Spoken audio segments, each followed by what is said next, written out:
Here we go. Another one of my gardens. This is Mrs. Fraser. She's a lovely old lady. She's 90 something. She's got that way, you know, when you get so old you become childlike again. It's like you return to your innocence, like that Enigma song. That's a lovely song. I play it all the time. But there you go, find a feature. I don't know if this will show it so very well. Maybe I can zoom in. Wait a minute. I'll zoom in a wee bit. Aye, see? Probably looks better in real life.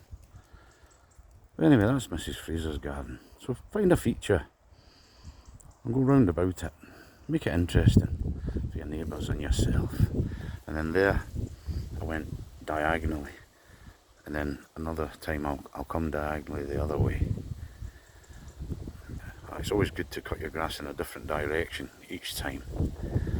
Hope that wee tip does you a favour. God bless.